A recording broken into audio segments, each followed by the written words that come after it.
Woo! Fish on! Right there. Trigger Spoon Jr. That feels like another stud. See if we can land this one. That would be cool. 20 feet.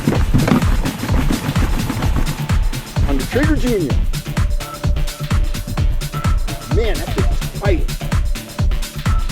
You know what? I'm going to let this other line get tangled. If the other line needs to get tangled, it needs to get tangled because I've been losing fish today and I don't like that.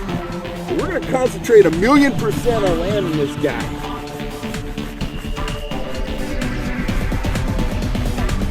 Just kind of make a big crescent-shaped circle here and get this fish out in front of me.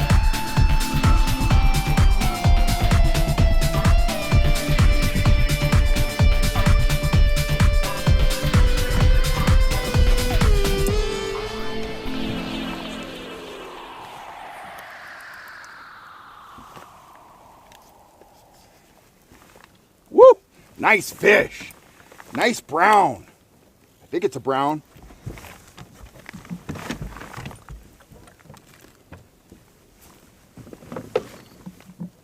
Oh, big fish.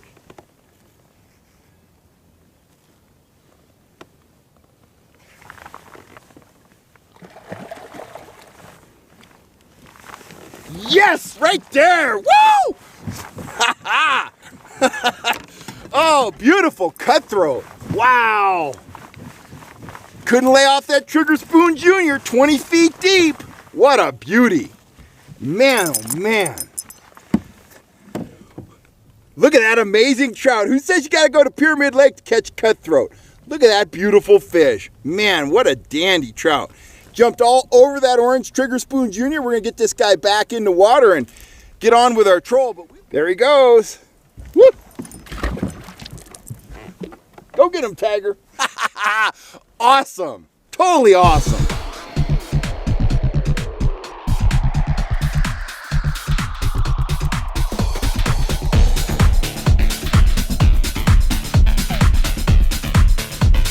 Hey guys, welcome back to the channel. I'm Kel Kellogg, and it is time to talk a little bit more about the trout trolling pyramid. Remember, the trout trolling pyramid, it's a pyramid that points you to the ultimate level of trout trolling success, okay? So we are on level 2, key tools. We are in the last box on level 2, rods, reels, and line. And excuse me if I'm looking around here because I am on the troll. I'm out here at Collins Lake. I'm doing a little bit of scouting and just trying to cover some ground here in the evening before I head back to camp and have dinner. So, rods, reels, and line. Okay, I really don't want to talk about specific makes and models. My rods are great. My downrigger rods, top notch. My lead core rods, one of a kind, totally awesome. But I don't want to talk about specific lines. I want to talk more about preparation and philosophy, okay? For starters, every one of our rods here on the FHS pontoon boat, every rod in my kayak is rigged the same way in terms of end tackle. Main line here, bead, trolling swivel, and then I attach whatever I'm fishing with, and I'm using an 8 to 10 pound test fluorocarbon leader, okay? First thing you want to do is you want to use realistic tackle, okay? If you want to cover the entire trolling spectrum, it's not realistic to go out here and try to fish with 4 pound test.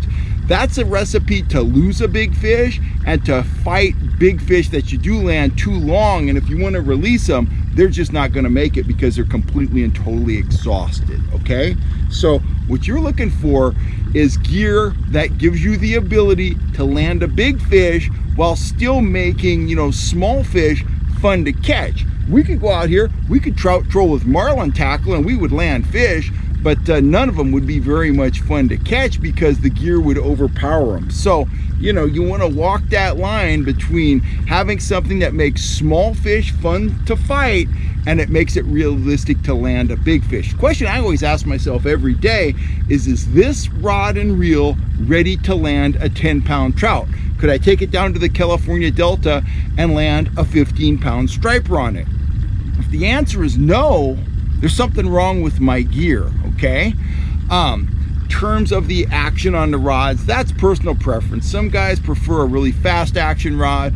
I like kind of a medium to medium fast action rod. Some guys prefer a really soft action rod, okay? Just make sure that you have a rod that you feel is capable of landing a big fish. Make sure you have good fresh line on the rod, and in terms of leader material, you always want to use fluorocarbon. It's not necessary to use it every day, but how would you know? Some days it's absolutely critical. For the guys out there that don't know what I'm talking about, fluorocarbon line, fluorocarbon leader material reflects light at roughly the same rate as water. Therefore, it's basically invisible to the trout and other fish. That's very important. Some days, if you're not running with fluorocarbon leader material, you're simply not gonna get hit. Other days, doesn't matter, but again, how would you know? I run 8 to 10 pound test leader material because I'm splitting the difference between fine diameter and maximum lure action. I've tried 12 pound.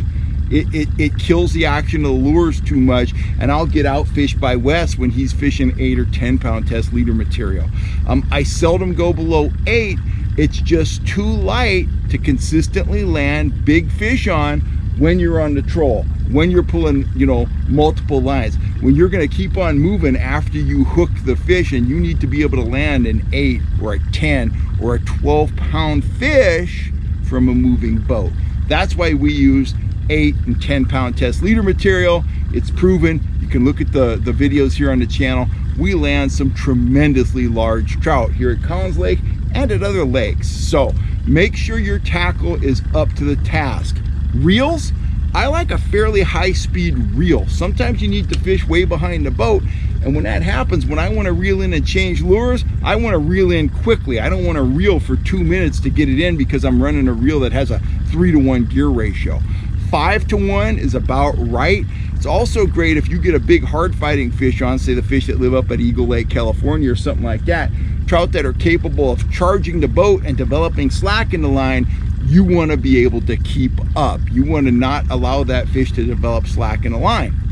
Now, if you're up at a lake like Lake Shasta or somewhere like that, where you've got to go deep with a downrigger, you might be 80 feet behind the boat and 100 feet down. That's 180 feet of line. Had to do that math right there. That's 180 feet of line. So a fast reel definitely, you know, allows you to keep your bait in the water longer because you're spending less time reeling in and more time fishing, okay?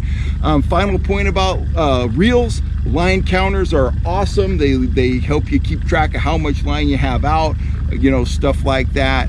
It tells you when you're fighting a fish how close the fish is to the boat. If you're out with your partner, maybe it's windy, maybe there's boat traffic, you're fighting a fish and you're like, okay, Charlie, no problem. He's still 90 feet back. Okay, Charlie, get on the net. He's 20 feet back. It's good to know how much line you have out. So I really like line counter reels or some other means of determining how much line you have out, like metered braid. That will help you understand how much line you have out. But line counters can't be beat. They're totally awesome. The final attribute you're looking for in your reel is a smooth drag that you can dial down very, very light. Sometimes we're out here, we're trolling 3.5 miles an hour. If you're not running a light drag and the reel doesn't have a smooth drag, if you hook a 10 or 12 pound fish, you know, going 3 miles an hour, it's gonna snap your line. Pure and simple, the drag has to be smooth and you have to be able to dial it down pretty light. You can tighten it up once you have the fish on the line and you slow the boat down a little bit. But on the strike, a lot of times if we didn't have light, smooth drags, we would lose the fish before we even got started fighting it, okay? So those are critical components to your overall trout outfit. Finally, beyond a quality reel with a quality drag, a rod that you're comfortable with, a rod that you think you can land a big fish on, and fresh line, you want to pay very close attention to details. You want to check your line for nicks and abrasions constantly. You want every knot you tie to be perfectly tied. If it's not perfectly tied, retie it. If you have a nick or a bad knot or anything like that, guess which rod a big fish is gonna strike? That one, and you're gonna be sorry. We lost a big fish actually right here in this spot a couple days ago because I was trolling fast. I was trolling my crippled minnow spoons, and somewhere during the day, our leader had developed a nick. We had a tremendous strike. We hooked the fish, we reeled in and the leader was gone. That's because somewhere along the way it got nicked. I neglected to check it, even though I'm a fanatic about checking it, and it cost us. And it cost us big time on a slow day when it would have been really nice to put a big fish in the boat. So attention to details. If it doesn't look right, change it. If the knot's not right, retie it.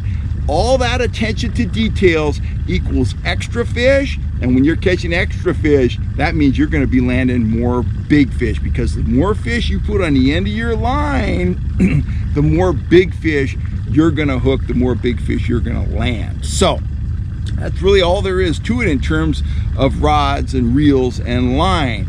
Go with quality equipment. And that doesn't mean the most expensive equipment you can buy. Just evaluate your equipment and always ask yourself the question, can I land a really big trout on this gear? If the answer is yes, you're set up for success. If the answer is no, you've got some changes to make. And then when you get out on the water, details, details, details. Look for those abrasions. Check those knots. Make sure the drag is loose. You don't want to set the drags early in the morning and find out you hit the drag and then get a big fish on and he snaps your line. So that's my philosophy on rods, reels, line, and tackle. You know, that is what you're going to fight the fish with. That is your link to the fish. That's what you're going to use to wear the fish down. It's absolutely critical that you've got an outfit that is ready to fight and land a really big trout. I'm Kel Kellogg. Follow those guidelines and you won't be sorry. Okay.